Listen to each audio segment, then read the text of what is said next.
लो जी तो ट्रैक्टर भाजी पूरा दरिया दे विच वगन डिया जी। मंजर बाद साहब भी अज माशाअल्लाह फील्ड दे विच पहुंचे ने, नाल जमींदार दा भी पूरा मेला लगा है। मंजर साहब की कहना चाहोगे इहदे बारे? जी माशाल्लाह वाला साहब दोस्त बड़े इत्थे आए ने अज डैमो वेखण वास्ते ट्रैक्टर दी, और ट्रैक्टर माशाल्लाह चल रहा है बेहतरीन। तकरीबन अद्धा ट्रैक्टर जिहड़ा है वो एक्सलां तक जिहड़ा डुब रहा है जी जी। और वाकई जितना ये पानी है और जिहड़ा जिस तरह का इत्थे कद्दू मैं वेख रहा इस तरह का पूरे पाकिस्तान में नहीं होंदा जी जी। और ट्रैक्टर का वाकई जोर लग रहा है। और लेकिन पहलवान वही होंदा है जिहड़ा मैदान दे विच मुकाबले दे विच जिहड़ा ना अपने आप नूं मनवावे। और अलहमदुलिल्लाह तुसीं ट्रैक्टर देख रहे हो बिल्कुल स्मोक नहीं लै रहा, लोड नहीं लै रहा, गर्म नहीं हो रहा। और किस तरह के नाल ये ट्रैक्टर जिहड़ा है तुहाडा ये वेखो ना यह पानी दीयां छल्लां दे जनाब मट्टी दे जिहड़ा ना वो उड़ा रहा है तूफान, ठीक है। और पानी दे विच वेखो जी लारां बारां हो गई ने माशाल्लाह। और ट्रैक्टर बिल्कुल किसी किस्म का नहीं है वो मसला कि जी पानी जाता है या ट्यूबां कोई इदां दा कोई मसला है या किसी किस्म का कोई नहीं है। लोगों को 2-2 साल हो गए ने और 2-2 सीजन लोगों ने कद्दू कर लिया ने ये नाल, और किसी किस्म का कोई मसला नहीं। और किसी भी ट्रैक्टर के विच साडे अलहमदुलिल्लाह 480 हो जाए, गाजी 640, 850 कोई भी मॉडल जिहड़ा है ना अलहमदुलिल्लाह वो बेहतरीन चल रहा है। फ्यूल की बड़ी बेहतरीन बचत दे रहा है। सारे दोस्त कह रहे हैं जी कि तेल की जी बचत है ना वो वाधू है, ठीक है। फिर ट्रैक्टर जिहड़ा पूरा जोर ला रहा है और अपनी जी है ना वो परफॉर्मेंस जिहड़ा है ना वो दे रहे हैं।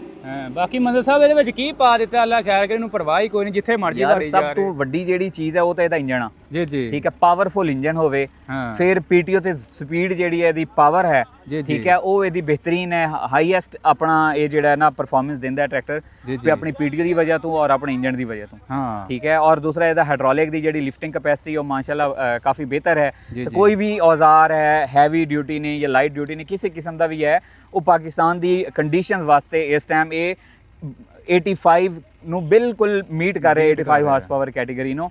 ਔਰ ਦੋਸਤ ਜਿਹੜੇ ਨੇ ਇਹਦੇ ਉੱਤੇ ਇਤਮਾਦ ਕਰ ਰਹੇ ਨੇ। ਅੱਜ ਆਉਣ ਦਾ ਮਕਸਦ ਵੀ ਇਹੀ ਸੀ ਸਾਨੂੰ ਆਪਣੀ ਪ੍ਰੋਡਕਟ ਤੇ ਇਤਮਾਦ ਹੈ ਔਰ ਦੋਸਤ ਜਿੱਥੇ ਵੀ ਅਸੀਂ ਜਾ ਰਹੇ ਹਾਂ ਬਹੁਤ ਜ਼ਿਆਦਾ ਉਹ ਵੈਲਕਮ ਕਰ ਰਹੇ ਨੇ ਔਰ ਇਹਨੂੰ ਬਿਲਕੁਲ ਇਹਦਾ ਜ਼ੋਰ ਲਵਾ ਕੇ ਇਹਨੂੰ ਚੈੱਕ ਕਰਵਾ ਰਹੇ ਨੇ। ਔਰ ਟ੍ਰਾਇਲਸ ਵਗੈਰਾ ਸਾਡੀ ਜਿਹੜੇ ਨੇ ਨਾ ਉਹ ਇਸ ਵਕਤ ਜਾਰੀ ਨੇ ਔਰ ਲੋਕ ਇਹਨੂੰ ਇਸ ਚੀਜ਼ ਨੂੰ ਬੜਾ ਪਸੰਦ ਕਰ ਰਹੇ ਨੇ। ਅੱਛਾ ਮੰਦਰ ਸਾਹਿਬ ਆਖਰੀ ਸਵਾਲ ਇਹ ਹੈ, ਸੁਣਿਆ ਇਹਦੇ ਵਿੱਚ ਤੁਸੀਂ ਡਬਲ ਲਿਪ ਸੀਲਾਂ ਪਾਈਆਂ ਨੇ, ਉਹਦੇ ਬਾਰੇ ਕੀ ਕਹਿਣਾ ਚਾਹੋਗੇ? ਡਬਲ ਲਿਪ ਸੀਲ ਹੈ, ਉਸ ਤੋਂ ਇਲਾਵਾ ਟਰੈਕਟਰ ਦੀ ਜਿਹੜੀ ਹੈ ਪਿਛਲਾ ਹਿੱਸਾ ਉਹ ਵੈਸੇ ਹੀ ਉਹਦੇ ਵਿੱਚ ਪਾਣੀ ਜਾਣ ਦਾ ਜਾਂ ਕੋਈ ਇਸ ਤਰ੍ਹਾਂ ਦਾ ਮਸਲਾ ਨਹੀਂ ਸੀ। ਔਰ ਟਰੈਕਟਰ ਦਾ ਪਿਛਲਾ SGRN ਦੀ ਜਿਹੜੀ ਉਹਦੀ ਉਹ ਹੈ ਕਾਸਟਿੰਗ है, फिर ਉਹਦੀ ਜਿਹੜੀ ਬਲਾਸਟਿੰਗ ਹੈ ਉਹ ਕਾਫੀ ਕੁਆਲਿਟੀ ਇਹਦੀ ਬਿਹਤਰ ਹੈ। ਔਰ ਕਿਸੇ ਕਿਸਮ ਦਾ ਕਚਰਾ ਹਾਈਡ੍ਰੋਲਿਕ ਦੇ ਵਿੱਚ ਕੋਈ ਜਿਹੜੇ ਪਾਰਟੀਕਲਸ ਪਹਿਲੇ ਕੋਈ ਸੈਂਡ ਦੇ ਇਸ ਤਰ੍ਹਾਂ ਦੇ ਕੋਈ ਇੰਪਿਉਰਿਟੀਜ਼ ਵਗੈਰਾ ਕਿਸੇ ਕਿਸਮ ਦਾ ਨਹੀਂ ਹੈ ਕੋਈ ਮਸਲਾ। ਔਰ ਕੋਈ ਪਾਣੀ ਵਗੈਰਾ ਦਾ ਜਾਂ ਕੋਈ ਚੱਕਰ ਜਿਹੜਾ ਨਾ ਨਹੀਂ ਹੈ। ਜਿੰਨੇ ਵੀ ਸਾਨੂੰ ਦੋਸਤ ਮਿਲ ਰਹੇ ਨੇ ਜਿਹੜੇ ਇਸਤੇਮਾਲ ਕਰ ਰਹੇ ਨੇ ਉਹ ਇਹ ਕਹਿੰਦੇ ਨੇ ਜੀ ਕਿ ਐਵੇਂ ਕਿਸੇ ਨੇ ਹਵਾ ਬਣਾਇਆ ਹੋਇਆ ਸੀ ਕਿ ਜੀ ਪਾਣੀ ਜਾਂਦਾ, ਲੇਕਿਨ ਇੱਦਾਂ ਦੀ ਕੋਈ ਕਿਸੇ ਕਿਸਮ ਦਾ ਮਸਲਾ ਨਹੀਂ ਹੈ। ਕਿਸੇ ਨੇ ਆਪਣੀ ਦੁਕਾਨ ਚਲਾਉਣ ਵਾਸਤੇ ਦੂਸਰੇ ਦੀ ਜਿਹੜੇ ਨਾ ਉਹ ਸਾਡੇ ਸ਼ਿਕਾਇਤ ਇੱਥੇ ਕੀਤੀ ਹੋਈ ਸੀ, ਲੇਕਿਨ ਅਲਹਮਦੁਲਿਲਾ ਅਸੀਂ ਆਪਣੀ ਚੀਜ਼ ਨੂੰ ਬਿਹਤਰ ਹੋਰ ਵੀ ਬਿਹਤਰ ਕੀਤਾ ਹੈ। ਔਰ ਇੱਥੇ ਹਰ ਜਗ੍ਹਾ ਤੇ ਅਸੀਂ ਜਾ ਕੇ ਟਰੈਕਟਰ ਦਿਖਾ ਰਹੇ ਹਾਂ ਔਰ ਲੋਕ ਇਹਨੂੰ ਬਹੁਤ ਜ਼ਿਆਦਾ ਇਨਸ਼ਾਅੱਲਾ ਤੇ ਪੂਰਾ ਜੀ ਜ਼ਿਮੀਂਦਾਰ ਵੀ ਪੂਰੇ ਖੁਸ਼ ਨੇ ਜੀ। ਦੇਖਿਆ ਉਹਨਾਂ ਨੇ ਆਪਣੀ ਅੱਖਾਂ ਦੇ ਨਾਲ ਆ ਡੈਮੋ ਹੋਈ ਹੈ ਜੀ। ਅਸੀਂ ਜੀ ਨਾਰੰਗ ਦੇ ਇਲਾਕੇ ਪਿੰਡ 'ਚ ਜੇ ਸਿੰਘ ਵਾਲਾ ਉੱਥੇ ਅੱਜ ਇਸ ਟਾਈਮ ਮੌਜੂਦ ਹਾਂ। ਸੰਘਾੜੇ ਦੀ ਬਹੁਤ ਵੱਡੀ ਇੱਥੇ ਫਸਲ ਦੀ ਕਾਸ਼ਤ ਕੀਤੀ ਜਾਂਦੀ ਹੈ।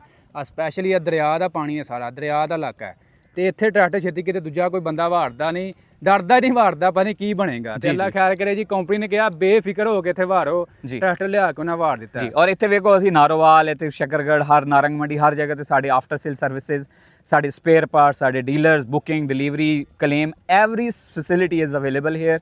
और ज़मींदार ਨੂੰ ਕਿਸੇ ਕਿਸਮ ਦਾ ਇਨਸ਼ਾਅੱਲਾ ਕੋਈ ਮਸਲਾ ਨਹੀਂ ਹੋਏਗਾ।